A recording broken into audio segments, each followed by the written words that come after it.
ونصلي ونسلم على رسوله الكريم اما بعد فاعوذ بالله من الشيطان الرجيم بسم الله الرحمن الرحيم انعم الله عليهم من النبيين والصديقين والشهداء والصالحين وحسن اولئك رفيقا انعم الله عليهم من النبيين والصديقين والشهداء والصالحين وحسن اولئك رفيقا صدق الله العظيم ان الله وملائكته يصلون على النبي يا ايها الذين امنوا صلوا عليه وسلموا تسليما اللهم صل وسلم على سيدنا محمد نور الانوار وسر الاسرار وسيد الابرار وعترته بعدد كل معلوم لك السلام عليك يا نبي الله السلام عليك يا رسول الله السلام عليك يا حبيب الله السلام عليك يا نور الله السلام عليك يا ذكر الله السلام عليك يا خاتم النبيين السلام عليك يا رحمة للعالمين صلی اللہ تعالی علیہ وسلم۔ اللہ اللہ بولنے سے اللہ نہ ملے، اللہ والے ہیں اللہ سے ملا دیتے ہیں۔ ارادت ہو تو پوچھ ان خرقہ پوشوں سے، ارادت ہو تو پوچھ ان خرقہ پوشوں سے، ید بیضا لیے بیٹھے ہیں اپنی آستینوں میں، ید بیضا لیے بیٹھے ہیں اپنی آستینوں میں۔ بآواز بلند درود شریف کا نذرانِ عقیدت پیش فرمایا۔ اللہم صلی وسلم علی سیدنا محمد نور الانوار وسر الاسرار وسید الابرار وعترته بعدد کل معلوم لک۔ عزیزان ملت اسلامیہ، یہ اللہ رب العزت کا بے پناہ فضل و کرم ہے کہ اس نے ہم تمام کو ہر جمعہ کی طرح آج بھی یہاں جمع ہونے کی سعادت نصیب فرمائی۔ جیسا کہ آپ تمام حضرات جانتے ہیں کہ یہ مہینہ ربیع الثانی کے نام سے موسوم ہے، اور اسلامی مہینوں میں اس کا نام ربیع الثانی، اور مشہور ترین بزرگ اولیاء اللہ کے سلطان حضرت سیدنا شیخ میرا محی الدین عبد القادر گیلانی رحمۃ اللہ علیہ سے اس ماہ مبارک کو نسبت ہے۔ آپ کا عرس شریف اسی میں ہے، اس مناسبت سے اس کو بزرگان دین نے، ہمارے اسلاف نے 11ویں کے مہینے سے موسوم رکھا ہے اس کو، مگر اصل نام کیا ہے؟ ربیع الثانی۔ تو اس ماہ مبارک میں چونکہ غوث پاک کے تذکرے کیے جاتے ہیں اور اللہ والوں کی شان اور ان کی عظمت بیان کی جاتی ہے، اس مناسبت سے ہماری پچھلے جمعہ گفتگو ہوئی تھی کہ اولیاء اللہ کی شان اور ان کی عظمت کیا ہے، اور احادیث شریفہ میں رسول پاک صلی اللہ علیہ وسلم نے کن کن اولیاء اللہ کے طبقات کا ذکر فرمایا، ان کے ناموں کو احادیث کے حوالے سے ہم نے پچھلے جمعہ سماعت کیا۔ آج جو ہماری گفتگو ہے وہ اولیاء اللہ کے کرامات زندگی میں اور انتقال کے بعد، اس بارے میں آج ہماری گفتگو ہے کہ اولیاء اللہ کے کرامات زندگی میں اور ان کی وفات کے بعد۔ بہت سارے حضرات اولیاء اللہ کے کرامات کے منکر ہے، اور باضابطہ اپنے کمرے میں ٹی وی کے ڈبے پہ چیلنج کر رہے ہیں کہ یہ اگر ہوا میں اڑنے والے ہیں اولیاء اللہ، پانی پہ چلنے والے اولیاء اللہ، پیٹوں میں کیا ہے جان لیتے ہیں، دلوں کے راز جان لیتے ہیں، آنے والے مستقبل کو دیکھ لیتے ہیں، اگر یہ چیزیں اولیاء اللہ سے ہوتی ہیں تو پھر اس کا ذکر احادیث میں کیوں نہیں ہے؟ رسول پاک کے صحابہ سے کیوں ایسے چیزیں وارد نہیں ہے؟ اس قسم کی باتیں وہ بیان کرتے ہیں جنہوں نے احادیث پڑھی ہی نہیں۔ تو ہم آج انشاءاللہ تعالی احادیث کے حوالے سے بتائیں گے کہ کس کس صحابی کے ساتھ کیا کیا واقعات رونما ہوئے۔ انشاءاللہ تعالی اس کو احادیث کے حوالے سے ہم سماعت کریں گے۔ پہلے تو میں نے قرآن کریم سے آیت شریفہ تلاوت کی، آیت انعم اللہ علیہم من النبیین والصدیقین والشہداء والصالحین وحسن اولئک رفیقا۔ یہ آیت شریفہ پوری مکمل تلاوت نہیں کی، بلکہ جس پر آج ہماری گفتگو ہے اتنا حصہ میں نے آیت شریفہ کا تلاوت کیا۔ اوپر ہے کہ جو کوئی اللہ اس کے رسول کی اطاعت کرے وہ ذکر آتا ہے، پھر رسول پاک کی فرما برداری کرے، پھر اس کے بعد آتا ہے کہ اللہ نے انعام کیا نبیین پر، صدیقین پر، شہداء پر، صالحین پر۔ اب یہ جو آیت شریفہ ہے، میرا سوال یہ ہے کہ رسول پاک صلی اللہ علیہ وسلم سے پہلے سارے انبیاء گزر گئے نا، 1,24,000 سے زائد انبیاء جو دنیا میں تشریف لائے، جن میں رسول بھی ہیں اور نبی بھی ہیں، جو انتقال کر گئے سوائے 4 نبیوں کے، ایک ادریس علیہ السلام، دوسرے خضر علیہ السلام، تیسرے الیاس علیہ السلام، چوتھے حضرت عیسیٰ علیہ السلام۔ یہ 4 حضرات کو موت نہیں آئی، لیکن قیامت کے قریب ان کو بھی موت واقع ہوگی۔ 1,24,000 سے زائد ان کے علاوہ جو انبیاء اکرام ہیں، سب کو موت آئی، سب کی تدفین ہو گئی، قبریں بن گئی۔ ہو گیا کہ نہیں یہ واقعہ؟ ہو گیا۔ ہو جانے کے بعد رسول پاک صلی اللہ علیہ وسلم تشریف لائے، امام الانبیاء خاتم النبیین محمد رسول اللہ صلی اللہ علیہ وسلم۔ آقا کے آنے کے 40 سال بعد قرآن اتارا اللہ نے حضور پاک صلی اللہ علیہ وسلم پر۔ اب اسی قرآن میں فرماتا ہے اللہ تعالیٰ، اللہ نے انعامات عطا کیے کس کو؟ نبیوں کو۔ اب کوشچن یہ ہے، سوال یہ ہے کہ وہ تو گزر گئے تھے، ان کا تو انتقال ہو گیا، ان کی تو قبریں بن گئی، مگر اللہ پاک ان کے قبریں بن جانے کے بعد رسول پاک پر آیت نازل کر کے فرما رہا ہے، اے میرے محبوب صلی اللہ علیہ وسلم، اللہ نے نبیوں پر کیا کیا ہے؟ انعام کیا ہے۔ یعنی اللہ پاک یہ فرما رہا ہے، جس نبی کو جو شان، جو معجزہ، جو فضیلت، جو عظمت اللہ نے ان کی حیات میں دی ہے، وہ ان کے انتقال پر واپس نہیں لی، اسی شان کے ساتھ اپنے خبر میں جلوہ گر ہے۔ تبھی تو فرمایا کہ انعامات کیا، یہ نہیں فرمایا انعامات کیا تھا انتقال پہ واپس لے لیا، نہیں فرمایا۔ پورے قرآن میں کہیں نہیں ہے کہ انبیاء کو اللہ نے انعامات دیے تو موت پر واپس لے لیے، نہیں فرمایا۔ حضرت عیسیٰ روح اللہ علیہ السلام مردوں کو زندہ کرنے والا معجزہ ہاتھ میں رکھتے ہیں۔ داؤد خلیفۃ اللہ لوہے کو پکڑ لیں تو موم کی طرح نرم کر دیتے ہیں۔ حضرت داؤد علیہ السلام کو ایسی پیاری آواز اللہ نے معجزے کے طور پر عطا فرمائی کہ وہ جب زبور پڑھتے تو پرندے، چرند اور جانور سب آ کر آپ کے سامنے بیٹھ جاتے اور محظوظ ہوتے۔ ایسی لذت تھی، ایسی شیرنی اور مٹھاس تھی آپ کی آواز میں۔ اللہ نے حضرت یوسف علیہ السلام کو خوابوں کی تعبیر کا علم دیا، ان کو حسن ایسا عطا فرمایا کہ آپ جیسا حسن انبیاء میں سرکار کو چھوڑ کر کسی کو عطا نہیں کیا گیا۔ ایسی جو ہے نا کیا ہے حسن و جمال کا پیکر کہ زندہ معجزہ تھا آپ کا حسن و جمال۔ موسیٰ کلیم اللہ کو اللہ نے معجزہ دیا، لاٹھی چھوڑ دے تو اژدہا بنا دے، بغل میں ہاتھ رکھ کے نکالے تو سورج کی طرح چمکا دے۔ یہ معجزات اللہ نے، یہ شانیں انبیاء کو عطا کی، مگر انتقال ہوا تو وہ واپس نہیں لی، انہی کے پاس موجود ہے وہ شانیں۔ تبھی تو فرمایا انعم اللہ علیہم من النبیین۔ اب سوال یہ پیدا ہوتا ہے، اے اللہ کیا نبیوں کے لیے ہی یہ شان ہے کہ تیرے انعامات ان کو جو عطا ہوئے وہ انعامات تو نے موت پر واپس نہیں لیے ہے، ان کے علاوہ بھی اور کسی کو دیے اور واپس نہیں لیے؟ تو فرمایا آگے سن، والصدیقین والشہداء والصالحین، انبیاء کے علاوہ جو صدیقین ہے ہر نبی کی امت کے، جو شہداء ہیں ہر نبی کی امت کے، جو صالحین ہیں ہر نبی کی امت کے، ان تمام پر بھی میں نے جو انعامات عطا کیے ہیں واپس نہیں لیے، وہ انعامات واپس نہیں لیے۔ سورہ نمل اٹھا لیں، اس میں حضرت سلیمان علیہ السلام کا تذکرہ اللہ نے بیان فرمایا کہ سلیمان علیہ السلام نے اپنے درباریوں سے بیان کیا۔ اور یہ جو تفسیر سنانے لگا ہوں نا، سعودی عرب سے جو ریاض سے چھپتی ہے، ہر حاجی کو جو قرآن پاک کی تفسیر دی جاتی ہے وہ اٹھا کر دیکھے تفسیر، اس میں واقعہ درج ہے۔ کیا ہے کہ حضرت سلیمان علیہ السلام نے درباریوں سے کہا، ہے کوئی جو تخت بلخیس کو میرے دربار میں اس کے پہنچنے سے پہلے جلد پیش کر سکے؟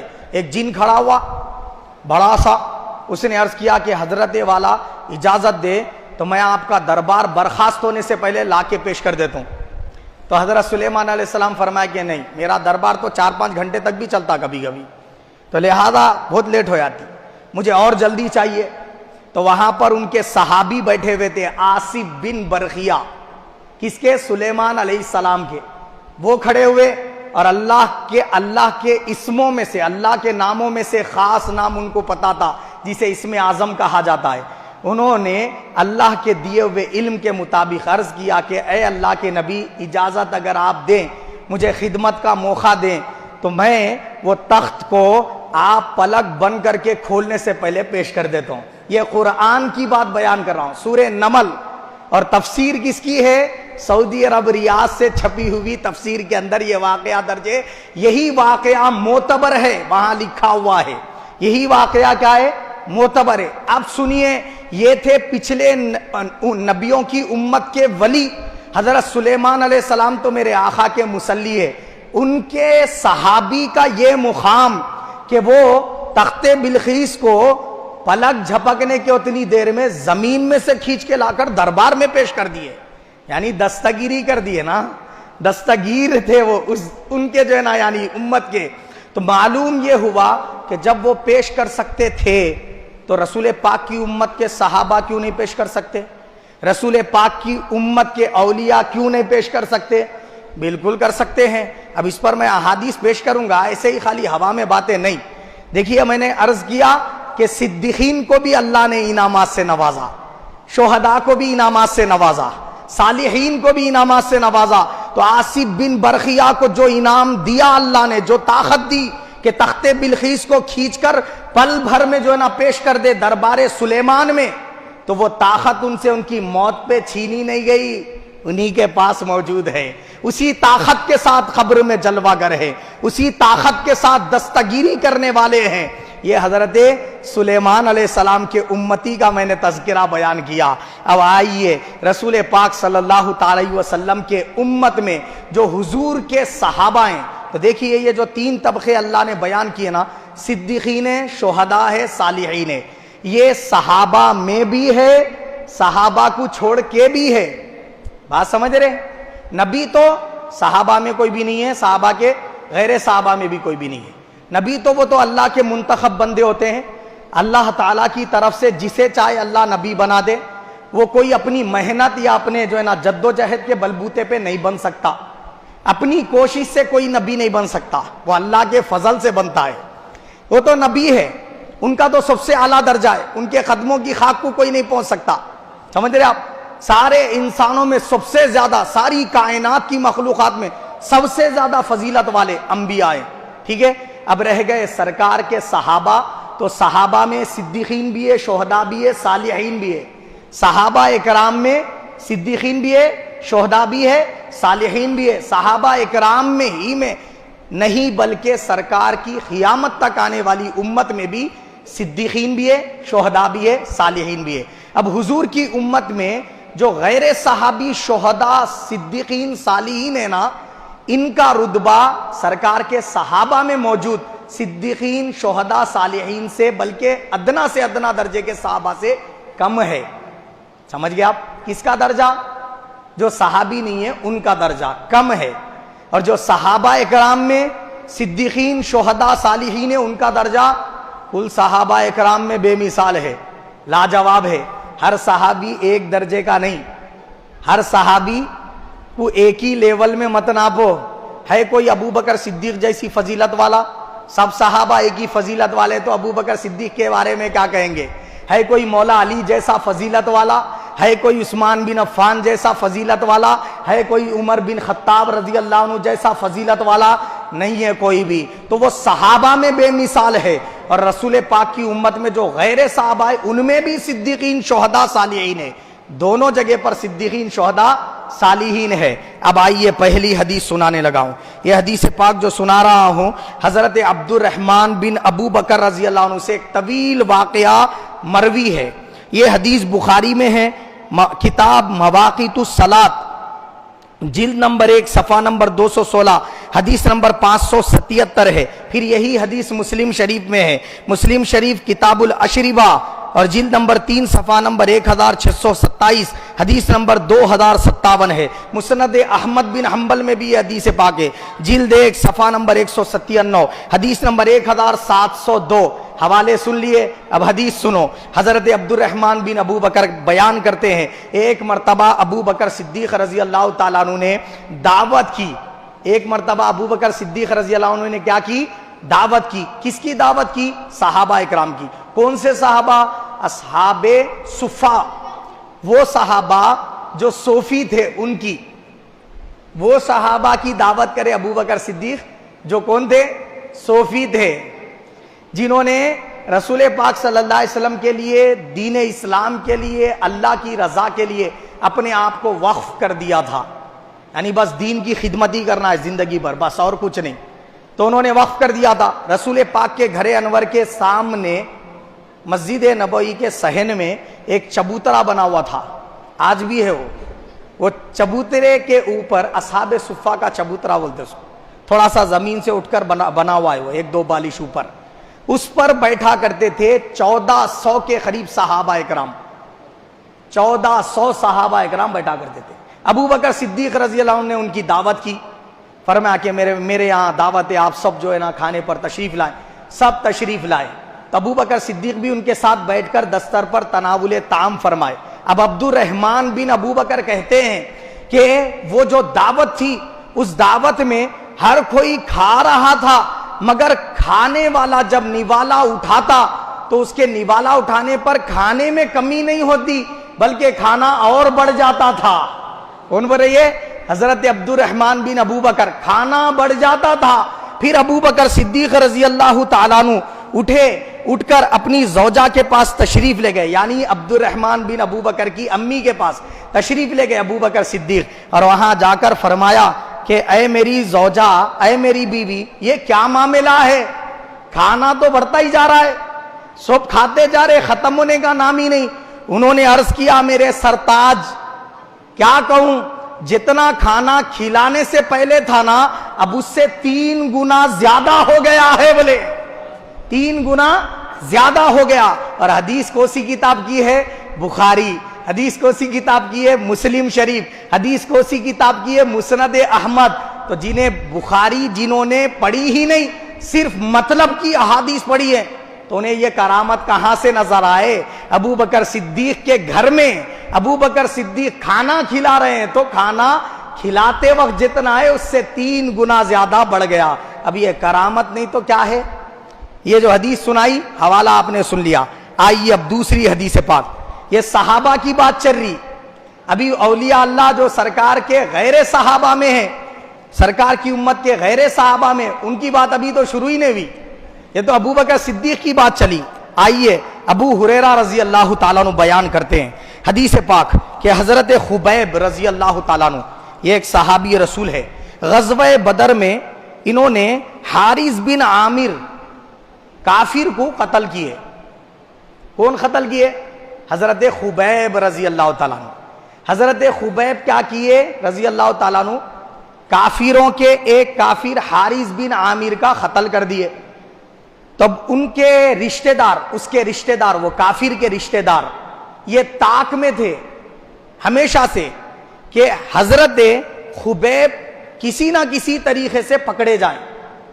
تو انہوں نے اگلی جنگ میں حضرت خبیب رضی اللہ تعالیٰ کو دیکھا اکیلے میں، تو ان کو پکڑ لیا اور قیدی بنا کر لے گئے. کون لے گئے؟ وہ جو حارث بن عامر شخص کو انہوں قتل کرے تھے نا، اس کے گھر والے پکڑ کے لے کے چلے گئے حضرت خبیب کو. یہ صحابی رسول ہے. اب لے کر گئے، قیدی بنا لیے، اور ان لوگوں کا پکا ارادہ ہو چکا تھا کہ اب ان کو ہم قتل کر دیں گے، بول کے ہمارے باپ کے بدلے میں ان کو قتل کر دیں گے. یہ ان کا ارادہ ہو چکا تھا. تو اب حارث بن عامر کی کئی لڑکیاں تھیں، اس میں سے ایک لڑکی حضرت خبیب رضی اللہ تعالیٰ عنہ کے پاس آئی اپنے بچے کو لے کے، مطلب دیکھنے کہ کیسا یہ شخص ہمارے والد کا قاتل ہے. جب آئی ادھر تو حضرت خبیب رضی اللہ تعالیٰ عنہ اس سے بولے کہ مجھے ایک حاجت ہے، اس کے لیے ایک استرا چاہیے، بال موننے کا جو استرا رہتا وہ چاہیے. تو وہ گئی اندر سے لے کر آئی. اب بچے کو دیکھی نہیں، وہ لا کر حضرت کو استرا دے دی. اب ہوا کیا، اس کا جو بچہ ساتھ میں آیا تھا، اس کے استرا دینے کے بعد وہ بچہ جا کر حضرت خبیب رضی اللہ تعالیٰ کے پاس کھیلتے کھیلتے پہنچ گیا. انہوں کیا کرے، وہ بچے کو گود میں اٹھائے، بوسا دیے اور مانڈی پہ بٹھا لیے. اب آپ کے ہاتھ میں وہ استرا ہے. ہاتھ میں کیا ہے؟ استرا. تو ابو نے دیکھی کہ میرے والد کا قاتل ہے، پھر میرا بچہ وہاں چلے گیا، ہاتھ میں وسترا بھی ہے، کہیں میرے بچے کا گلا نہ کاٹ دے. گھبرانے لگی. حضرت خبیب رضی اللہ تعالیٰ عنہ نے وہ عورت کی گھبراہٹ دیکھ کر یہ ارشاد فرمایا کہ تم ہیبت مت کھاؤ، یہ نہ سمجھو کہ میں تمہارے بچے کو قتل کر دوں گا. انشاءاللہ تعالی میں ایسا شخص نہیں ہوں کہ کسی کے بچے کو قتل کر دوں. تم بے فکر رہو، تمہارا بچہ سلامت رہے گا. اس کو پیار کیا، اس کے بعد وہ بچہ اس کی ماں کے حوالے کر دیا. وہ کہتی ہے کہ میں نے ہزارہ قیدی دیکھے مگر خبیب سارے قیدیوں سے الگ تھے، بہت پیارے نیک صالح آدمی تھے، بہت اچھے آدمی تھے، یہ اس نے کہا. پھر ساتھ میں وہ بیان کرتی ہے کہ اس کے علاوہ حضرت خبیب کو میں نے دیکھا کہ وہ قید خانے میں زنجیروں سے جکڑے ہوئے تھے. قید خانے میں زنجیروں سے جکڑے ہوئے رہنے کے باوجود میں نے دیکھا کہ وہ انگور کے خوشے کھا رہے تھے. انگور کھا رہے تھے کہاں؟ قید خانے میں. جبکہ مکے کے گلی کوچوں میں تو فروٹ ہی نہیں ملتے تھے اس وقت. میں یہ دیکھ کر حیرت میں تھی، ان کو قید خانے میں یہ فروٹ کہاں سے مل رہے؟ تو یہ اللہ کی جانب سے ان کو مل جاتے تھے بول کے بولیو. اب یہ جو حدیث پاک میں نے سنائی یہ بھی بخاری کی ہے. بخاری شریف کتاب المغازی جلد نمبر 4 صفحہ نمبر 1499 حدیث نمبر 3858 ہے. مسند احمد میں حدیث پاک ہے یہی جلد 2 صفحہ نمبر 310 حدیث نمبر 8082. اب اس سے کیا بات معلوم ہوئی؟ اللہ رب العزت نے وہاں ابو بکر کی کرامت دکھائی رضی اللہ تعالیٰ عنہ کہ ان کے گھر میں کھانا 3 گنا اضافہ ہو گیا. پھر یہاں پر حضرت خبیب کی کرامت تھی کہ قید خانے میں بیٹھے وہ پھل کھا رہے تھے جو ابھی مارکیٹ میں دستیاب نہ تھے. تو 2 حدیثیں ہو گئی. یہ حضرت خبیب رضی اللہ تعالیٰ عنہ کی کرامت میں نے سنائی. آئیے اب تیسری حدیث پاک درود شریف پڑھ لیجئے. اللہم صلی وسلم علی سیدنا محمد وعطرتی بعدد کل معلوم لک. حضرت ابو ہریرہ رضی اللہ عنہ بیان کرتے ہیں کہ کفار قریش نے حضرت عاصم رضی اللہ عنہ ایک صحابی رسول ہے، انہوں نے کافروں کے ایک سردار کا قتل کر دیا ایک جنگ میں. تو وہ دشمن ہو گئے. کون؟ کافروں کے بڑے بڑے سردار دشمن ہو کے ایک جنگ میں ان کو شہید کر دیے. کس کو؟ حضرت عاصم رضی اللہ عنہ کو. اب شہید کر دینے کے بعد کفار قریش کیا کرے؟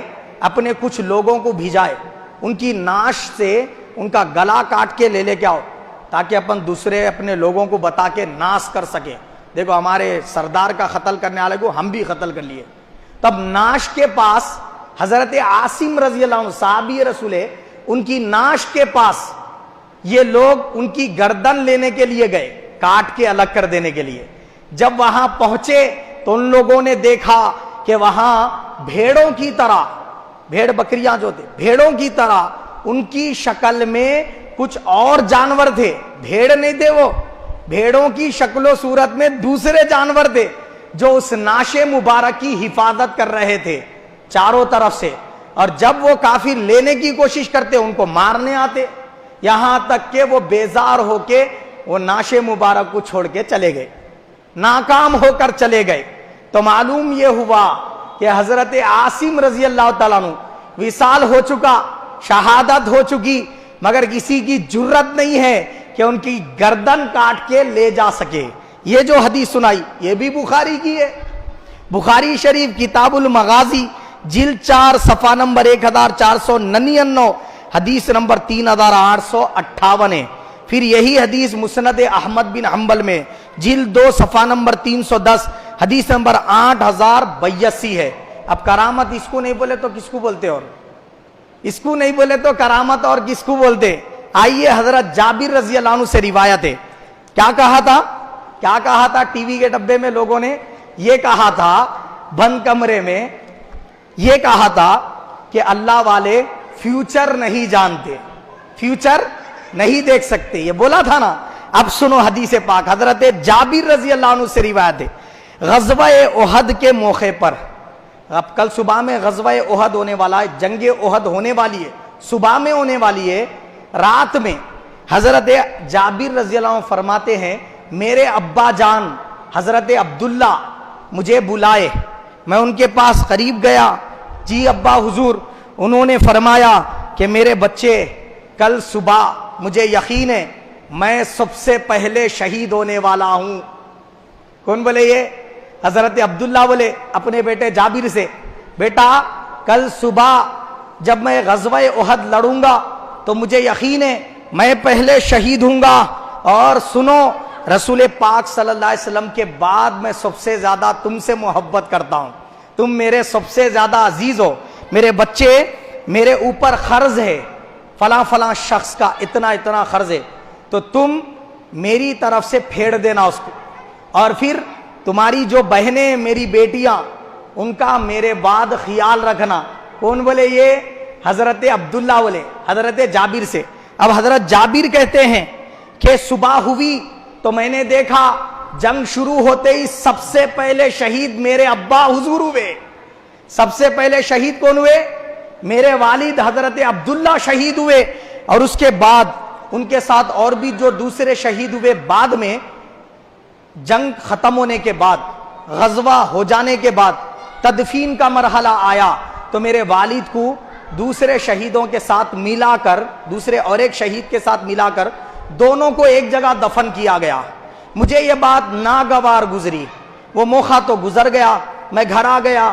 گھر آنے کے بعد میں مجھے بار بار یہ خیال آتا رہتا کہ ارے میرے والد کو دوسرے شخص کے ساتھ دفن کیا گیا، دونوں کو ملا کر ایک مزار میں دفن کیا گیا، میں یہ کیسے دیکھ سکتا ہوں، کیسے اس بات کو سہ سکتا ہوں کہ میرے والد کے لیے ایک الگ خبر نہ ہو۔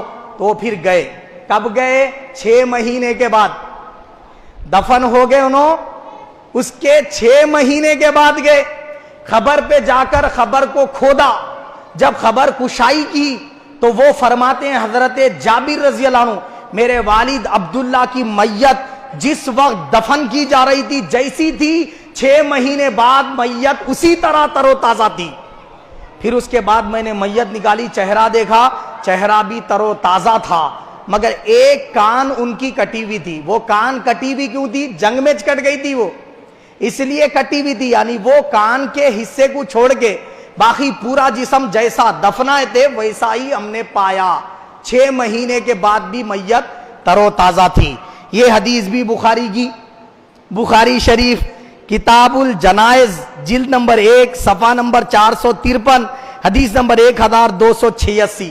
بخاری سے باہر نہیں گئے ابھی اپن، ٹھیک ہے نا؟ 4 حدیثیں سنا دی میں نے صحابہ کے کرامت پر کہ میت کا مرنے کے بعد 6 مہینے بعد بھی تر و تازہ رہنا، یہ وہ ولی کی کرامت ہے، وہ صحابی کی کرامت ہے۔ پھر کل میں پہلے شہید ہونے والا ہوں، شہادت سے پہلے ہی ایک رات پہلے ہی خبر کر دینا اس بات کی دلیل ہے کہ اللہ کا محبوب بندہ ہو تو اللہ وہ نبی نہ بھی ہو تب بھی اس کو مستقبل بعض وقت دکھا دیتا ہے، ہر وقت نہیں، بعض وقت اللہ پاک اس پر یہ راز منکشف فرما دیتا ہے۔ یہ حدیث کے حوالے سے ہم نے سماعت کیا۔ آئیے اب انس رضی اللہ تعالیٰ عنہ سے روایت ہے، یہ حدیث بھی بخاری کی ہے۔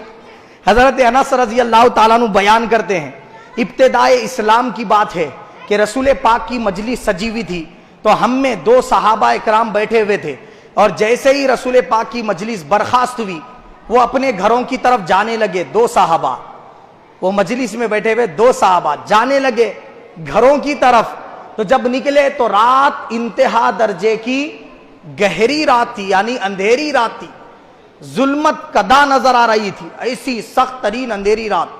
یہ دونوں رسول پاک کے گھر سے باہر نکلے، نکل کر کچھ ہی دور گئے کہ ان کے ہاتھوں میں چراغ کی طرح روشنی نظر آنے لگی، ظاہر ہو گئی، نمودار ہو گئی۔ کس کے؟ 2 صحابہ کے ہاتھوں میں نمودار ہو گئی چراغ کی طرح روشنی، اور وہ جاتے جاتے وہ روشنی بھی ان کے ساتھ ساتھ چلتی جاتی جس میں وہ راستے دیکھ لیتے۔ آخر میں ایسا وقت آیا، چوراہا آ گیا، چوراستہ وہ آ گیا، دونوں کو الگ الگ طرف جانا تھا، تب یہ صحابی ادھر ہو گئے، یہ صحابی ادھر ہو گئے، تو جب دونوں الگ الگ ہوئے تو وہ دو روشنیاں بھی الگ الگ ہو کر یہ صحابی کے ساتھ ایک چلنے لگی، یہ صحابی کے ساتھ ایک چلنے لگی۔ کرامت اس کو نہیں تو اور کس کو بولتے؟ یہ حضرت انس بن مالک رضی اللہ عنہ نے فرمایا۔ اب یہاں سرکار نے دعا نہیں فرمائی کہ مولا میرے یہ دو صحابہ جا رہے، ان کے لیے روشنی کا بندوبست کر دے، اور وہ دونوں نکلے تو انہوں نے بھی دعا نہیں کی۔ بات سمجھ رہے آپ؟ وہ روشنیاں ان کے ساتھ رہی یہاں تک کہ وہ گھر تک پہنچ گئے۔ یہ حدیث پاک بخاری شریف کی ہے، کتاب المساجد جلد 1 صفحہ نمبر 177 حدیث نمبر 453 ہے۔ کتنے کرامتیں سنائی صحابہ سے؟ 5 کرامتیں سن چکے آپ۔ آئیے پھر چھٹی کرامت، حضرت سیدتنا عائشہ صدیقہ رضی اللہ عنہ بیان کرتی ہیں۔ آپ فرماتی ہیں کہ ابو بکر صدیق رضی اللہ تعالیٰ عنہ نے اپنی حیات ظاہری میں مجھے ایک غابہ نامی وادی تھی۔ کیا تھی؟ ایک غابہ نامی وادی، وہاں کھجور کے چند درخت تھے، وہ میرے والد بزرگوار کے تھے، تو انہوں نے مجھ سے فرمایا بیٹی یہ میں تم کو گفٹ دے رہوں۔ اب ہوا کیا، وہ انہوں ام المومنین عائشہ صدیقہ اپنے نام میں رجسٹرڈ نہیں کر لی اس کو، اب ابا بول دیے نہ بول کے وہ اسی سے رکھ لی اپنے ساتھ میں۔ وہ فرماتی ہیں کہ یہاں تک کہ ابو بکر صدیق کے انتقال کا وقت آ گیا، انہوں مجھے بلائے، میں قریب گئی، مجھ سے فرمایا میری بیٹی عائشہ صدیقہ مجھے یہ بات تمہارے اپنے امیر رہنے سے زیادہ پسند ہے کہ تم امیر رہو۔ سمجھ رہے آپ؟ جتنا برا تمہارا غریب رہنا تم کو خود کو لگتا نا، اس سے بھی زیادہ مجھے برا لگتا بولے، مگر ایک بات سنو میری بچی، وہ میں نے چند کھجوروں کے درخت تمہارے لیے فرمائے تھے کہ اس میں سے تم حاصل کرتے رہنا کھجوریں، مگر تم اس کو اپنے نام میں رجسٹرڈ نہیں کروا لیے، تو وہ تمہاری نہیں ہوئی ابھی فی الوقت، لہذا اب میں تو انتقال کرنے لگا ہوں، تو وہ ترکے کی جائیداد کہلائیں گی، اس کا برابر بھائیوں بہنوں میں تمہارے بٹوارا کرنا، 2 بھائی 2 بہنیں جو تمہاری ہے نا ان میں بٹوارا کرنا۔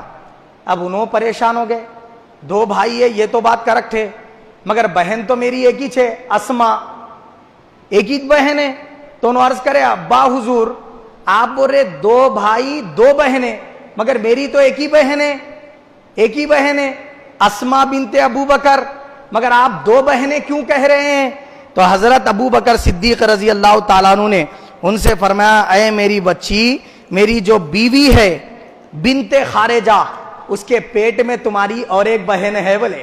اما ایکسرا نکالے تھے کیا، اسکیننگ کرے تھے، کمپیوٹر میں دیکھ کے بول رہے، آج کا دور نہیں تھا وہ، نہ ایکسرا کیا نہ ہی کوئی ٹیسٹ کیا، بغیر ٹیسٹ کے حضرت ابو بکر صدیق فرما رہے میری بیٹی عائشہ ایک بہن تو تمہاری ہے جس کو تم پہچانتی ہو، مگر دوسری بہن تمہاری میری زوجہ بنت خارجہ کے پیٹ میں ہے، مجھے یقین ہے وہ لڑکی ہے بولے ابو بکر صدیق رضی اللہ تعالیٰ عنہ، تو تمہاری وہ میری جو ترکے کی جائیداد ہے اس میں اس کا بھی برابر حصہ ہے فرمایا۔ یہ جب آپ نے فرمایا تو ام المومنین عائشہ صدیقہ فرماتی ہیں میں نے دیکھا کہ میری ماں نے جب تولد کیا پیدا کی تو وہ لڑکی تھی میری دوسری بہن بولے۔ یہ جو حدیث پاک سنائی امام مالک کی موطا حدیث کی کتاب ہے، اور دنیا کے اندر جتنی حدیث کی کتابیں نا سارے حدیث کی کتابوں میں سب سے پہلے نمبر پر لکھی جانے والی حدیث کی کتاب کا نام ہے موطا امام مالک۔ اس حدیث کی کتاب کے اندر یہ واقعہ درج ہے، جلد نمبر 2 صفحہ نمبر 752 حدیث نمبر 1438 ہے۔ اب اس سے کیا بات معلوم ہوئی؟ فیوچر میں مستقبل میں پیدا ہونے والی یہ لڑکی، انہوں پہلے جو بتا دے رہے وہ پیٹ میں لڑکی ہے بول کے، بات سمجھ رہے آپ؟ تو صحابہ اکرام میں ہر کوئی یہ نظر والا نہ تھا، وہ ابو بکر صدیق تھے جو یہ نظر والے تھے۔ اور میں نے حوالہ سنا دیا، اچھا یہ موطا امام مالک معتبر کتاب مانی جاتی اہل حدیث والوں کے پاس بھی، یہ حدیث کی کتاب کا حوالہ دیے تو برابر مانتے انہوں خود بھی دیتے ان کے بکوں میں حوالہ، کیا نام ہے؟ موطا امام مالک، صفحہ نمبر وغیرہ سماعت کر چکے۔ اب سنو، عبداللہ بن عمر رضی اللہ عنہ سے روایت ہے کہ حضرت عمر فاروق نے اپنے دور خلافت میں ایک لشکر بھیجا کافروں سے مقابلے کے لیے، وہ لشکر کے سالار کا نام تھا ساریہ، مگر جب وہ لشکر روانہ ہو گیا تو ایک جمعہ کے دن